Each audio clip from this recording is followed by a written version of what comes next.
Okay, first of all, those of you that are like jumping my ass for telling you this stuff, I'm not saying naked shorting is a good thing. I'm saying that it's not okay to sit here over the weekend and try to create some new unicorn that's going on when that's not the case. It's highly outdated information. There's no merit to the post, and the problem is Yahoo. Okay, so the data that Yahoo provides, data disclaimer, they get all data.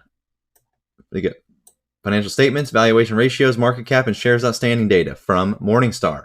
Company profile data provided by S&P Global Market Intelligence. U.S. equities and global index historical data provided by Commodity Systems Incorporated. So they're pulling data from several different places. Oh, and by the way, upgrades and downgrades provided by Benzinga or Shitzinga. Sustainability data provided by Morningstar. So altogether, you have Institutional Shareholder Services, Benzinga, Morningstar, Donnelly Financial LLC, VickersStock.com, Refinitiv, Morningstar, Commodity Systems Incorporated, S&P Global Market Intelligence, and then again Morningstar. So you have all these different sources of info, but there's one problem. It says data provided by Morningstar for shares outstanding. Notice there's a super note right here. You got a 3333333, letting you know right here, data derived from multiple sources are calculated by Yahoo Finance. Share statistics 3356. Then you can find the corresponding data provider there. What do you notice about the float? There's no data provider there, is there? There's no little number here. Meaning, can this be trusted? Doubtful, because there's no, it does not say one place that it's gathering this information from. Not at all. Now, despite the float going up, the short percent of float stayed the same. However, the short percent of float does have a super note. Where is this coming from? Morningstar. Okay, so now we can go and cross-reference Morningstar. And if you're getting mad because I'm showing you this, the stock market's not for you, okay? Just telling you straight up. If you can't handle this, the stock market's not for you.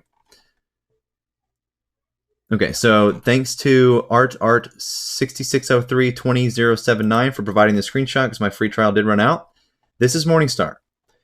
Morningstar has the float at 46.52, has the short percent of float at 16.98. So based on what we just found out, this should not match. This should match. Let's go see if that's the case. 16.98. 16.98. Nope. So Yahoo isn't even matching the data provider they pull data from. So there's clearly something going on with Yahoo. Now I know, what about FinViz?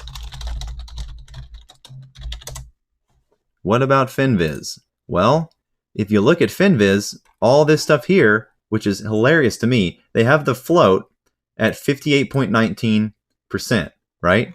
But guess where they get their data from? Yahoo, Reuters, MarketWatch, and Google. Let's see what MarketWatch has to say.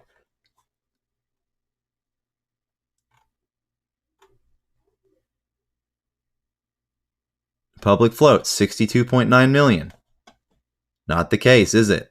So now we have 3 different float amounts. Let's go back here and go to Reuters.